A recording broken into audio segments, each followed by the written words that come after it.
Bienvenidos a Libre de Humo, el podcast de Triario para hablar de estrategias de crecimiento sin imposturas, sin cortinas de humo y sin falsas pretensiones. Bienvenidos.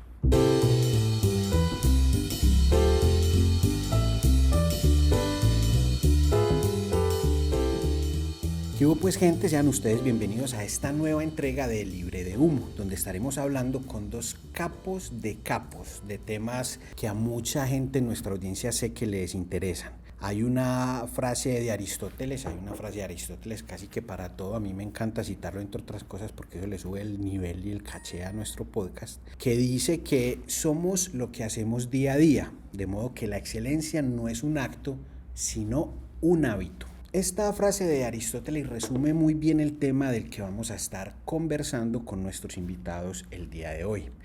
Es bien sabido por todos que la eficiencia es hacer las cosas bien y la eficacia es hacer las cosas correctas. Hoy en Libre de Humo queremos hacer un énfasis en la primera parte, en cómo se hacen bien las cosas en las organizaciones. Y para eso, digamos que no hay otra forma distinta que creando hábitos. De alguna forma los procesos son los hábitos dentro de las organizaciones y esa reflexión es tal vez con la que quisiéramos empezar hoy.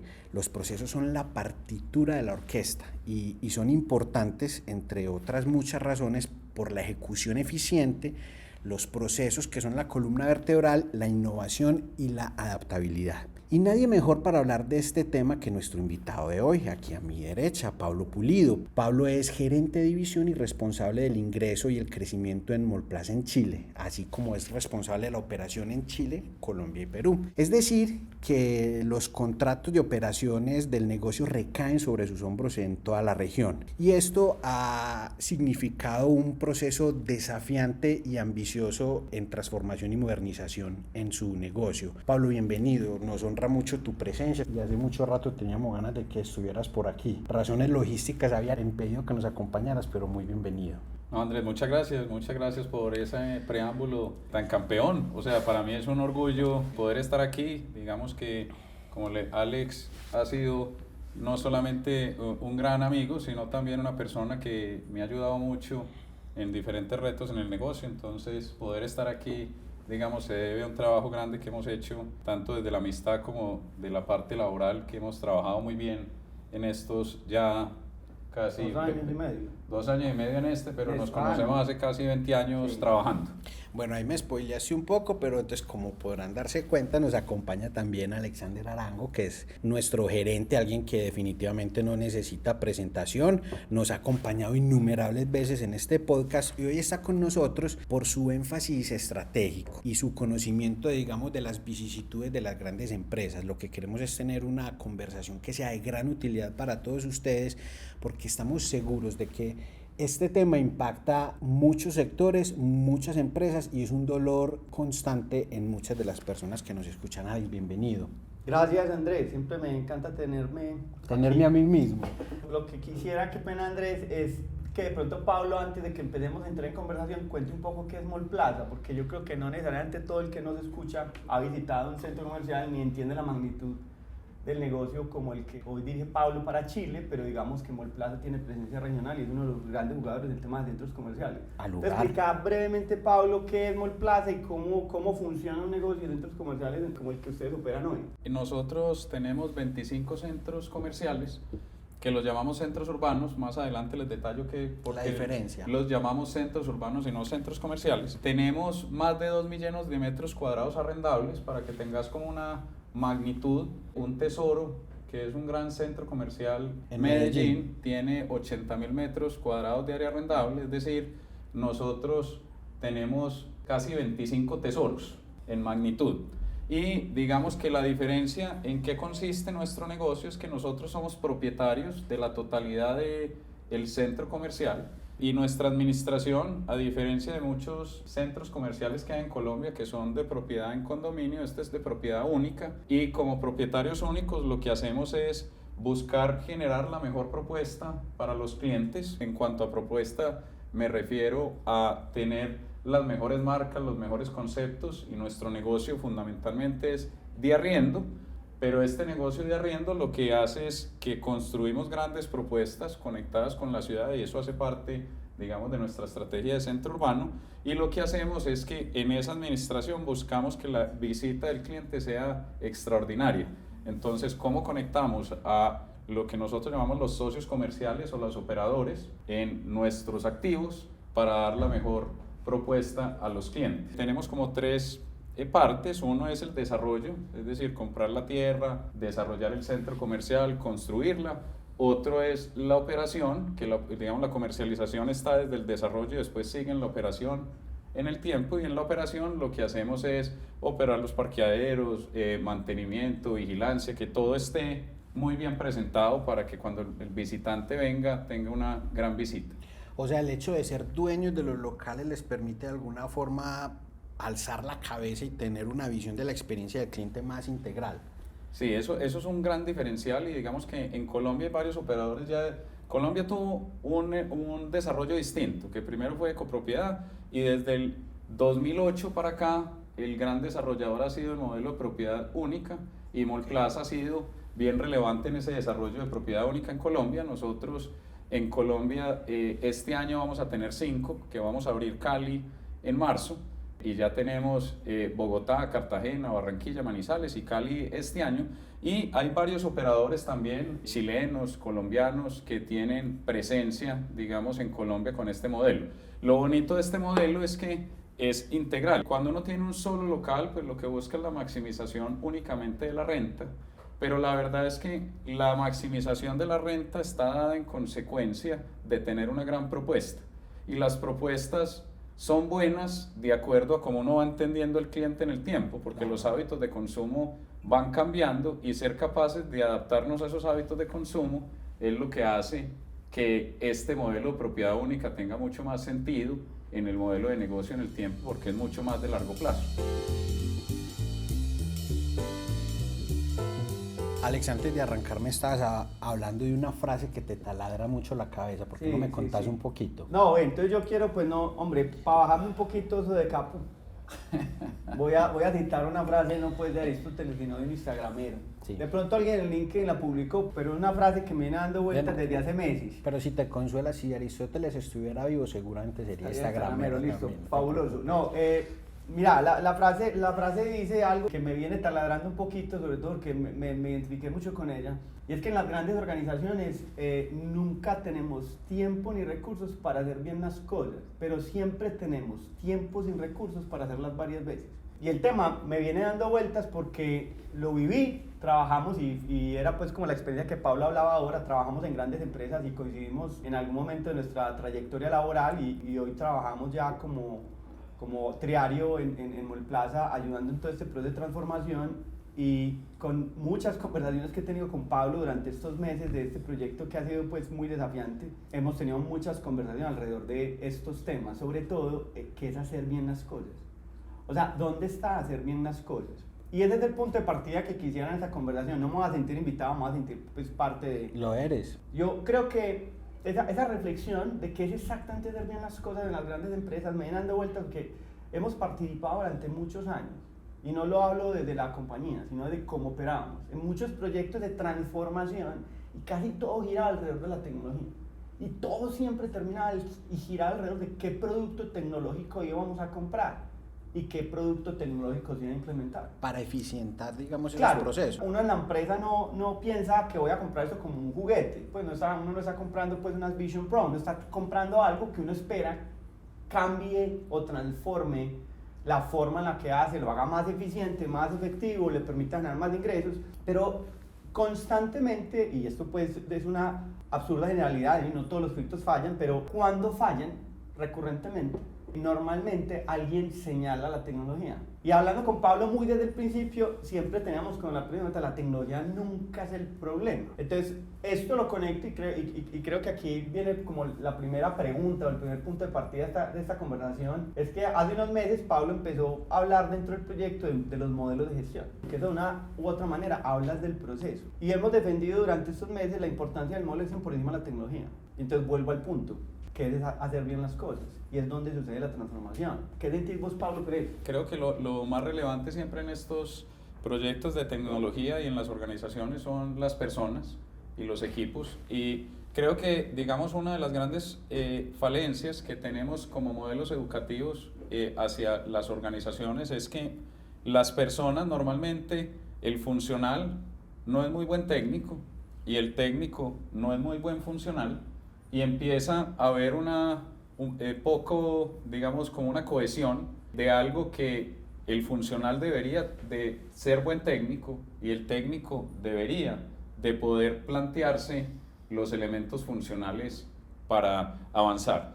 Dicho esto, que me voy un poco ya más hacia la pregunta, Alex, yo creo que, digamos, una de las cosas que pasa en las empresas con los procesos es que, o sea, digamos, hay grandes empresas que son transformadoras. Es decir, yo me acuerdo de un discurso que hace Steve Jobs cuando él habla de que él trabaja en Apple simplemente con una startup, donde la gente tiene pocas reuniones, tiene tan claro lo que tiene que hacer, que va y lo ejecuta y lo hace. Digamos, eso es una excepción a pesar del tamaño, que es una de las empresas más grandes pues, del mundo.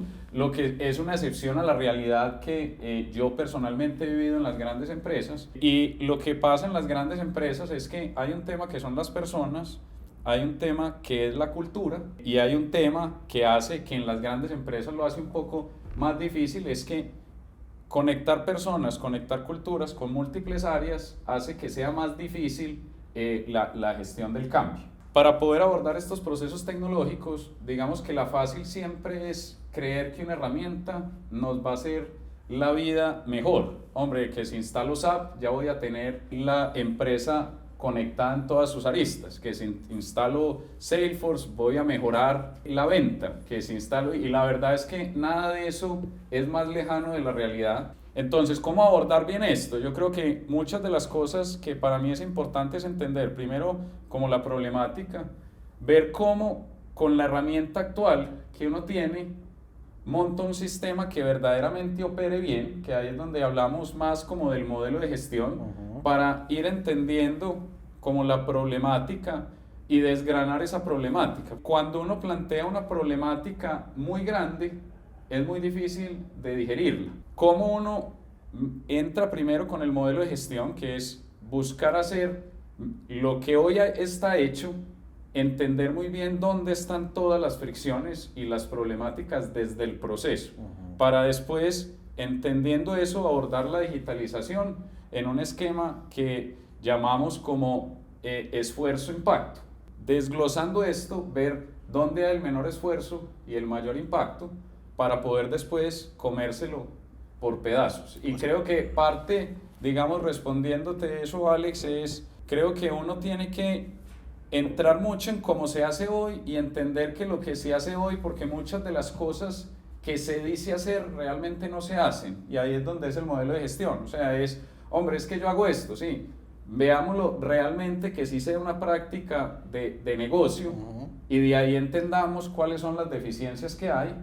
Y después de entender eso, entendamos esfuerzo, impacto, y después de eso, digitalicemos. Sí, no, estoy de acuerdo. Yo creo que el ejercicio y esa reflexión, y tratando de ponerlo como en términos simples, y nos hemos enfrentado varias veces cuando tratamos de tener conversación alrededor de los temas comerciales, por ejemplo, y es importante también dar contexto, que aquí estamos hablando en el contexto B2B, relación entre empresas. Es que cuando nosotros hablamos de los foros comerciales, alguien siempre me pregunta en las charlas que tenemos de apertura de entendimiento, y es, ¿cómo comienzo?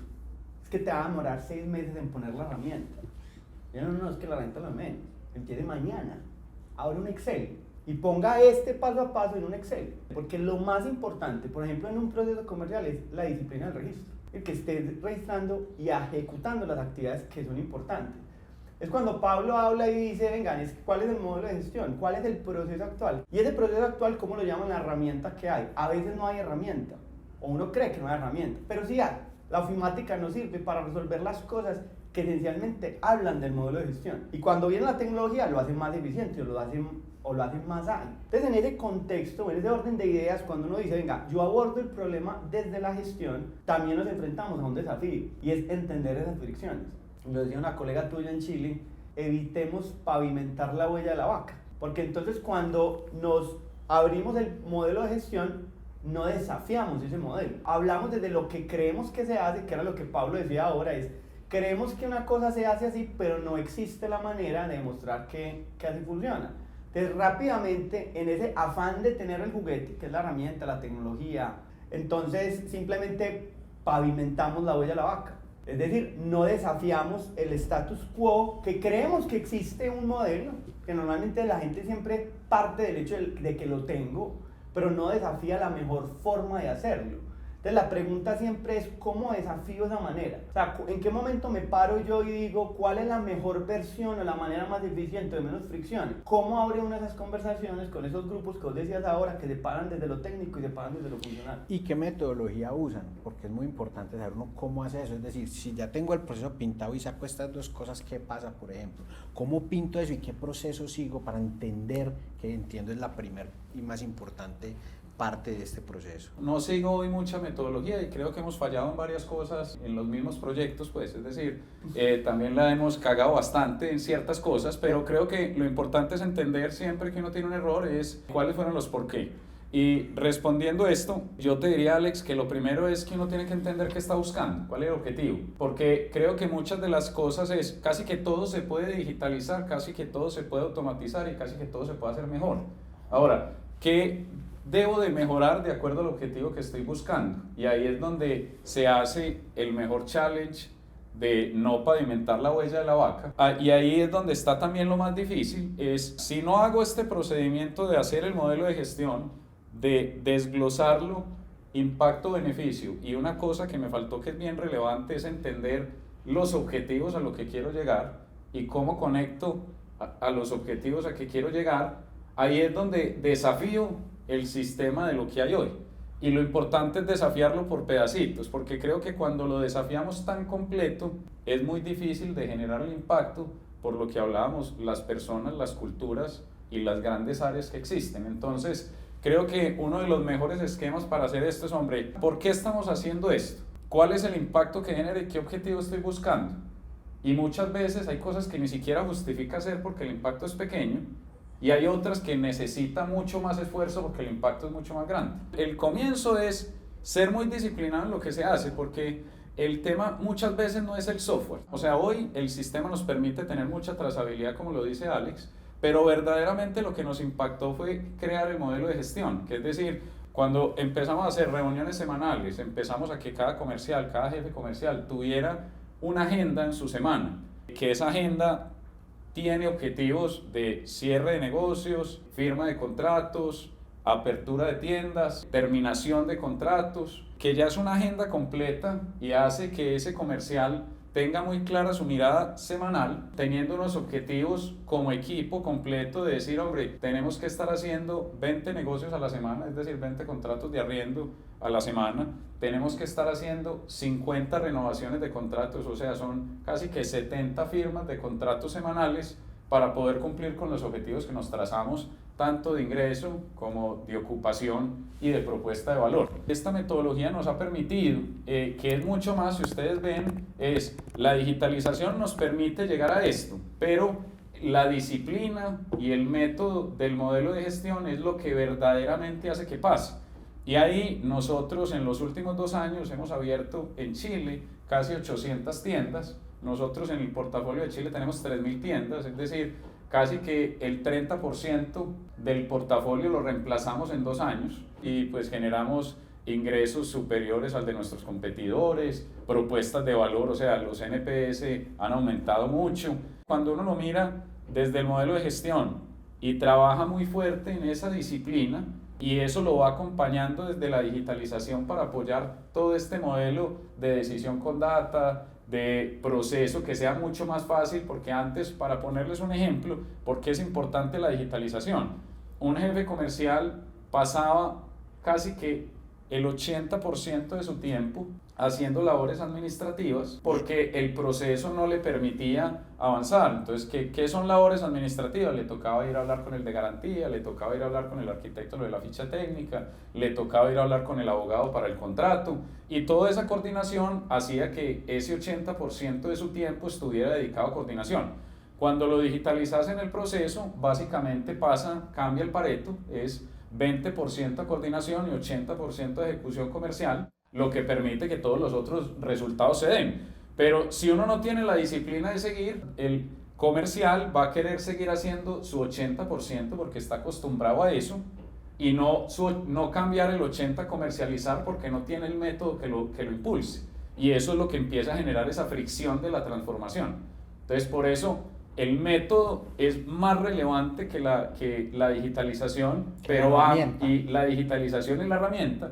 Y esa pata es lo que uno tiene que ver cómo desde el método hace el impulso y después hace que la digitalización y las herramientas le ayuden a uno para que eso se impulse.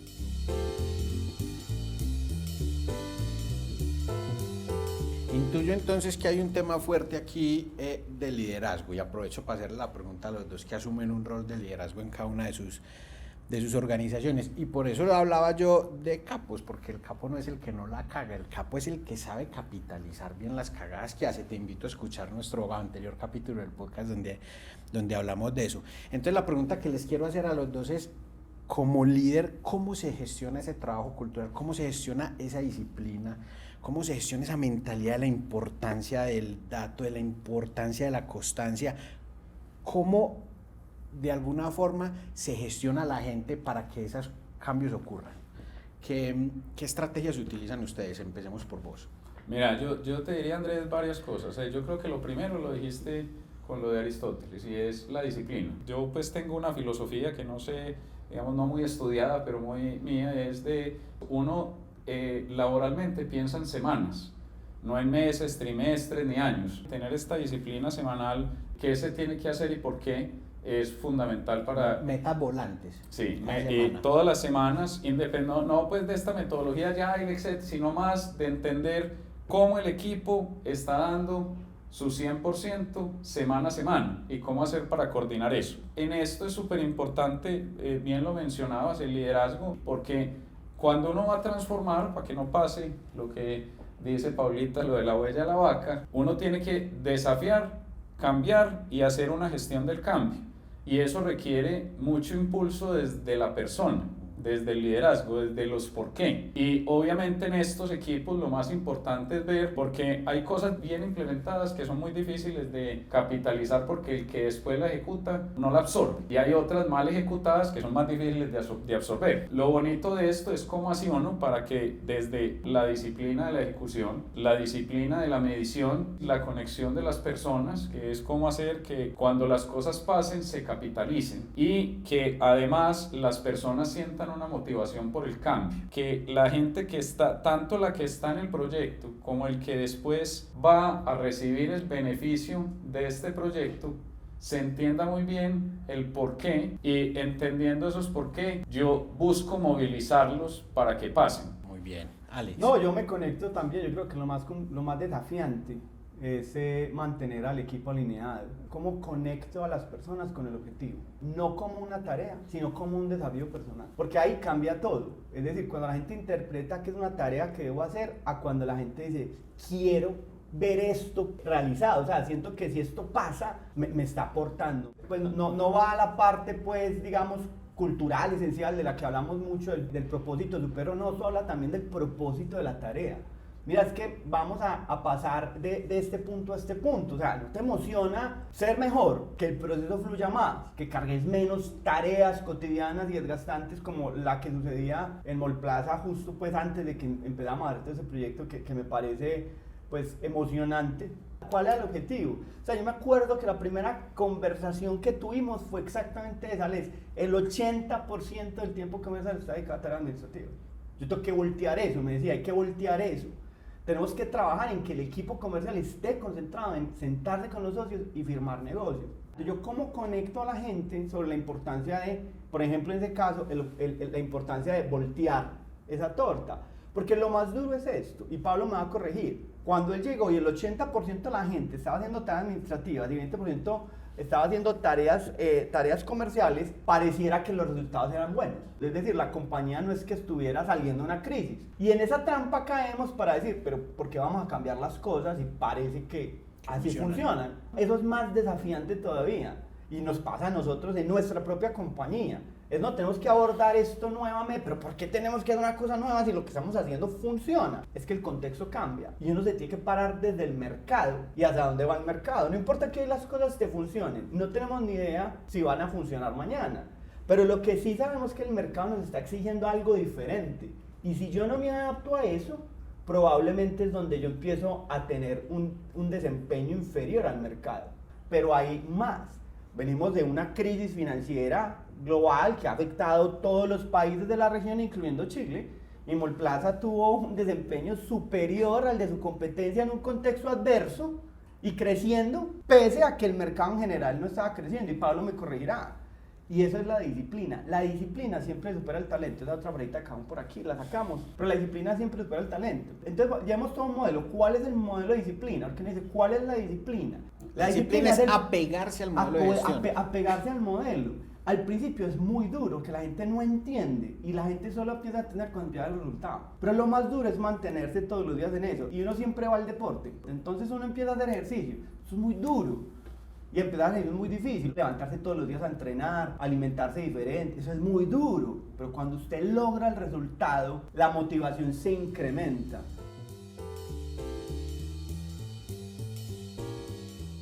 Es importante dejar cosas claras, miren, en un proceso de transformación, la transformación no sucede en las herramientas, sucede en las personas y en los procesos.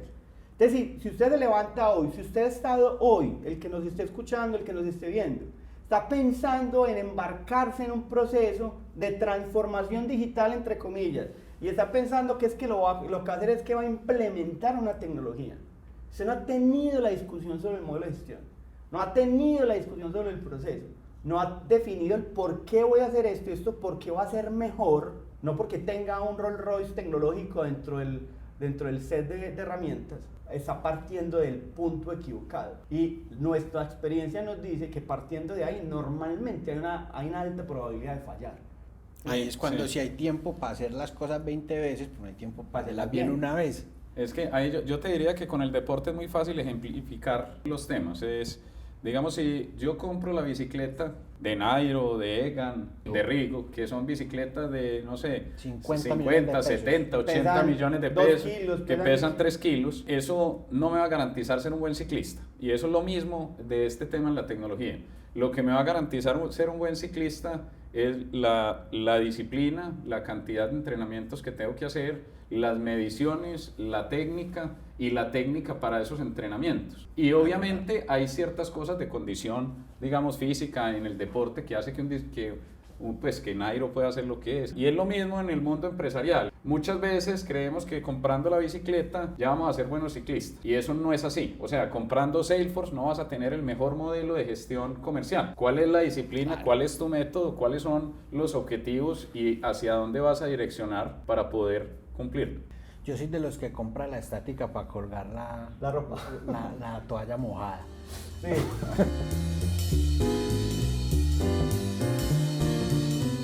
Ok, yo entiendo mucho el énfasis que están haciendo y me hace mucho sentido la reflexión de cómo abordar este tipo de problemas, cómo lo importante siempre primero es entender qué está pasando muy bien, luego de alguna forma diseñar un proceso que ataque eso que yo veo y trabajar en la gente y por último pensar en la herramienta, pero no quiero que cerremos esta conversación sin hablar de la bicicleta, no quiero que la cerremos sin hablar de la herramienta, aunque estamos muy conscientes de que es lo último en el proceso. Y ahí quisiera que me contaran un poquito en términos ya de herramientas, ¿qué ha sido útil en el proceso tuyo para lograr los objetivos que nos contaste y cuáles herramientas nos hemos valido de ellas para hacer este trabajo? Nosotros en el caso pues en Mallplaza, digamos, escogimos Salesforce para hacer, digamos, como la herramienta comercial. Sin embargo, esperaba yo más de la herramienta en muchos aspectos, sobre todo lo que son programáticos. El modelo de negocio que nosotros tenemos es un modelo muy simple, es entender al cliente, entender la propuesta que queremos hacerla, quiénes la tienen, cómo los traemos a esos socios comerciales a nuestros activos, cómo ordenamos nuestro activo para que esa experiencia sea muy buena y cómo hacemos un contrato de arriendo con él entra a trabajar y después, digamos, él empieza a vender, le empezamos a facturar y si hicimos las cosas muy bien ambos, A los dos nos va muy bien. Siendo este negocio tan simple, la verdad es que en los procesos, cuando uno dice, hombre, el contrato sea automático, la garantía salga fácil, se le envíe todo esto de una manera coordinada al socio comercial, tener todas las visitas claras, todos los medios de comunicación con ese cliente claro, esperaba que la parte programática fuera más simple. Es una muy buena herramienta donde en la parte programática la siento un poco más compleja, que creo que cuando le pasa... programático es codificar. El código que hacen detrás para poder que las cosas funcionen para como que uno quiere funcionar. sí, Okay. Creo que en los grandes legacy, pues los número uno de la industria, no sé si es una forma de venta, y es que hacen que la codificación sea un poco más compleja y al final uno termina como para que tenga amarrado. Que tocar la puerta, digamos, cuando la complejidad lo abruma a uno. Porque no es, o sea, pensaba que era una herramienta mucho más flexible en eso, sin embargo, en la práctica, utilizándola muy buena y vamos muy bien. En la parte de que tenemos definido qué queremos hacer en el diseño, siento que el desarrollo en una tecnología de estas debería ser mínimo. Vienen vendiendo que existe un número uno del mundo que ya lo ha hecho, que es espectacular, y cuando uno quiere tener como las mejores prácticas, cuesta encontrarlas. Entiendo. Y ahí es donde entra en parte el riesgo de pavimentar la huella de la vaca, y es que se soñaría uno de siempre tener lo mejor de la industria y decir cómo estoy versus lo mejor de la industria. Y ese debería ser el primer cuestionamiento, sobre todo cuando uno implementa un software, digamos, el número uno del mundo. En esto no encontré tantos benchmarks claros, entonces nos tocó a nosotros mucho cuestionarnos para poder hacerlo más simplificado y después hacer ciertos desarrollos que tomaron más tiempo. Entonces eso hace que la mejora continua sea más compleja y la capacidad de adaptación de módulos adicionales sea más compleja, pero la verdad es que existen múltiples herramientas. Estos softwares son una muy buena bicicleta, pues yo no digo que la bicicleta, sobre todo cuando uno quiere ser de alto desempeño, no sea relevante. Es decir, si Nairo utiliza mi bicicleta, pues no le va a ir tan bien porque es una bicicleta más mala que la que él tiene, pero obviamente si yo utilizo la de Nairo es casi lo mismo que si utilizara la mía, porque no tengo esa misma disciplina, etcétera. Entonces al final es mucho más importante el método y el cómo y el modelo de gestión que la herramienta, pero la herramienta es una parte fundamental para poder ser competitivo y estructural. Yo creo que al momento de elegir la herramienta uno tiene que considerar las distintas aristas de uno que espera, y eso no es un asunto de menor valía cuando decís, no, es que yo lo que necesito, yo necesito velocidad e iteración. Esta compañía o esta empresa o este proyecto, esta iniciativa va a necesitar evolucionar rápidamente esto y necesito velocidad, porque además mi mercado me demanda velocidad.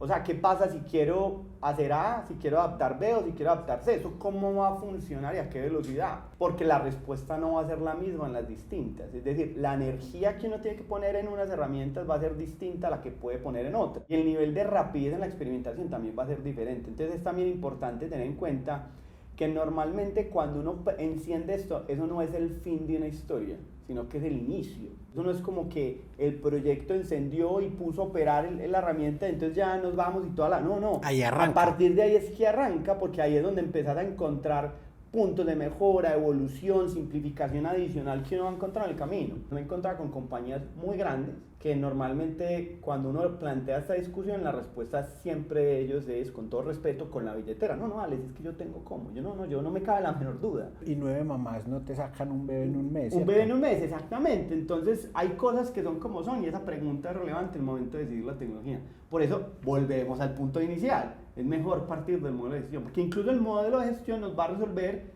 en algunas ocasiones cuál es la mejor tecnología, que ya tengo claro mi modelo. No, es que yo ya vengo, yo ya sé que eso es lo que quiero. Dime tú cómo me vas a mejorar mañana cuando esté implementado y cómo me vas a seguir mejorando en el tiempo y a qué velocidad. Y uno, para sumar que es importante, es todo, o sea, digamos que la mayoría de empresas tienen un software que es el corazón, que es el ERP, y todo el tema de integraciones es un tema bien relevante en esto, y en la práctica no es tan fácil la integración, por lo que se desarrolló en su momento en el ERP. No es que le estén diciendo no mentiras, sino que al final el ERP, si uno le hizo desarrollos internos, hace que sea mucho más difícil la conexión nativa entre una plataforma y otra.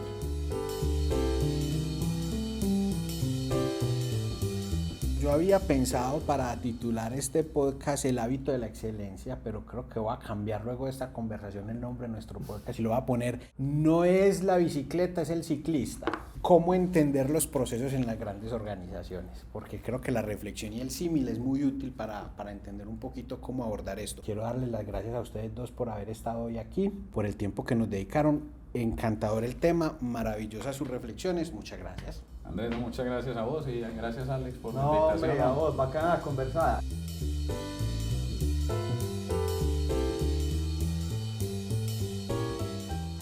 Esta fue con café y no con vino, pero perfecto, o sea, igual estuvo. Podemos muy hacer bueno. otra con vino. No, yo creo que hace falta. Vino yo creo que chileno hace de falta. pronto, ¿no?